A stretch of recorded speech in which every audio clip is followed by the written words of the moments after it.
Welcome to Aadya TV. ఇప్పుడు మనతో పాటు సంగారెడ్డి జిల్లా జేఏసీ వర్కింగ్ ప్రెసిడెంట్ కరీంనగర్ జే రాజు ప్రయత్నం మనం చేద్దాం. అన్న నమస్తే. నమస్కారం సార్.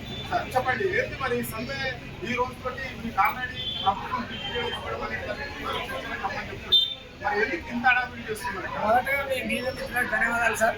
ప్రభుత్వము ఎప్పుడు ఆదానికి రండి కలుపు దర్శించడం అంటారు. ఆయన మాట్లాడిన నాశం లేదు, మా సమస్యను పరిష్కరించిన దిక్కు లేదు. ఎవరో రిటైర్ కమిటీల రిటైర్ కమిటీలో ఉన్నటువంటి అగ్రస్థాయి ఉద్యోగస్తులతో కమిటీ వేసి వాళ్ళకు 3,000 వాళ్ళు ఏం పరిష్కరిస్తారు? ప్రధానంగా మా డిమాండ్ ఏంటంటే ఆర్టీసీని ముఖ్యంగా మీరిచ్చిన మాట ప్రకారం ప్రభుత్వంలో విలీనం చేయాలి. రెండోది యూనియన్లను పునరుద్ధరించాలి. మూడోది ఏవైతే ఎలక్ట్రికల్ బస్సెస్ ఉన్నాయో దాంట్లో ఆర్టీసీకి సంబంధించినటువంటి ఉద్యోగస్తులే పనిచేయాలి. అవుట్ సోర్సింగ్ వాళ్ళకి ఛాన్స్ లేదు. ఒకవేళ డిమాండ్లకు ఆల్రెడీ ప్రభుత్వం 29 డిమాండ్లకు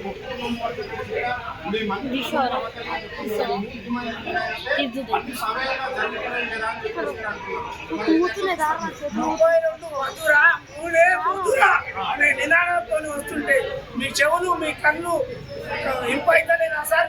కేవలం ఇప్పుడు కూడా మరోమారు తెలియజేస్తున్నా, విలీనము యూనియన్లు మా సంస్థల పైన మాదే ఆధిపత్యం, బయట వ్యక్తుల ఆధిపత్యము చెలాయించడానికి వీల్లేదు. మాకు కావాల్సిన మిగతా 29 ఏడు కావాలి సార్.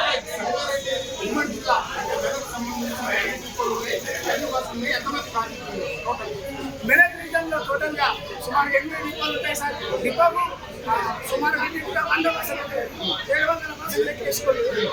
ప్రైవేట్ బస్సులో ఇంకో 50 ఎక్కువ వేసుకోండి. అయితే ఏ బస్సులు కూడా నడవనీయం అవసరమైతే మమ్మల్ని శాంతియుతంగా పోరాడుతున్నప్పుడు రెచ్చగొడితే దాని పరిణామాలు ప్రభుత్వం మీరే మీ మీడియా మిత్రుల ద్వారా చూస్తారని సభాముఖం తెలియజేస్తున్నాను సార్.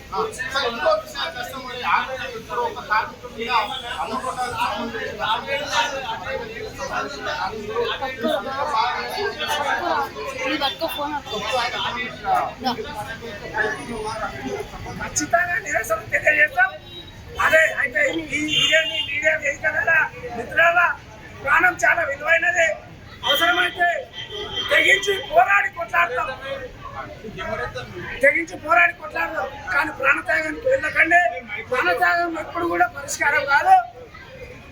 అయ్యా సీఎం గారు మీకు తెలియజేస్తున్నా, ఆర్టీసీ కార్మికులతో పెట్టుకున్న ఎవరు కూడా మనుగడ సాధించలేరు. అగ్గిపుల్ల గీకి నెత్తిన పెట్టుకుంటున్నా గుర్తుంచుకో ఖబర్దార్.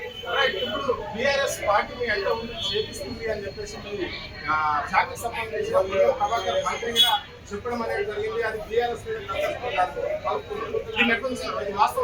బీఆర్ఎస్ పార్టీ లేదు. కానీ మీ ద్వారా రిక్వెస్ట్ చేస్తున్న ప్రధాన ప్రతిపక్షమైన బీఆర్ఎస్ పార్టీ అగ్ర నాయకులు ఈ కళలో కనబడతలేదా? మీరు ఎందుకు రావట్లేదు సార్? మీరు కూడా వచ్చి నాకు ఒక వెనుక గొంతుకనే ఉంటే మా ప్రజాబలం మా వాయిస్ ఇంకా కట్టే వెళ్తారు. మీరు ఇంట్లో మీరు ప్రతిపక్షంలో ఉంటుకొని పండుకోమని పంపిన సార్ మిమ్మల్ని.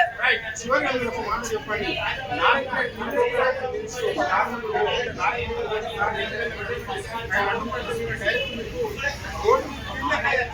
కార్మికులు అని చెప్పేసి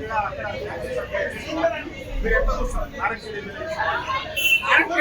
చేసినటువంటి విషయం మా పరిగణలో రాలేదు సార్. ఇంకా వస్తే అతన్ని కూడా ఖండిస్తాం. అతనే మాకు పెద్ద, నాకు కనుకోమంట. ఈ క్రమంలో మా జేఏసీ మేరకు ఎవరైనా ఎదిరిస్తాం, నిరసన తెలియజేస్తాం.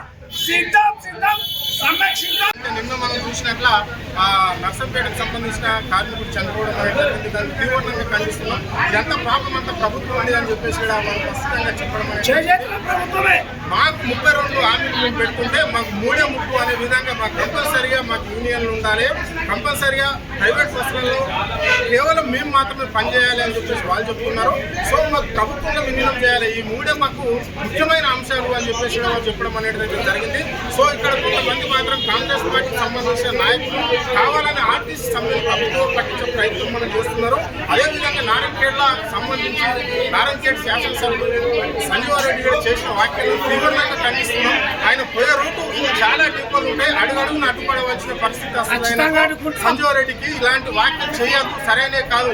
మాకు తిండి ఎక్కువే కాదు, రోడ్డు మీదకి వచ్చింది కడుపు మంటై మేము రోడ్డు మీదకి వచ్చినాము. అంది సాలిసాలని జీతాలతోటి కార్మికులు జీవనోపాధిని పొందుతుంటే ఇలాంటి ఆంతరమైన మాటలు నాయకులు మాట్లాడుతున్నారని చెప్పేసి వారు చెప్పడం అనేది జరిగింది. చివరిగా చెప్తున్నాడు ఒక విషయం ఏంటంటే, రాష్ట్ర వ్యాప్తంగా మా డిమాండ్లు మాత్రము పరిగణించకపోతే, అమలు చేయకపోతే మా జేఏసీకి సంబంధించిన నాయకులు ఈ రోజు చర్చలకు రమ్మని పిలుపునిచ్చారు. ఈ రోజు 10 గంటలకు చర్చలకు రమ్మన్నారు. సరే, చర్చలకు వెళ్ళిన తర్వాత అవి మా ఇంప్లిమెంట్ కాకపోతే మాత్రం రాష్ట్ర వ్యాప్తంగా కూడా ఆందోళన చేయడానికి సిద్ధంగా ఉన్నామని చెప్పేసి కూడా ఆయన హెచ్చరించడం అనేది జరిగింది. ఏంది మేడం, ఏంది పరిస్థితి ఏంది? ఎందుకు మరి పోలీసుల మీకు వాగ్వాదం ఎందుకు చోటు చేసుకుంటుంది?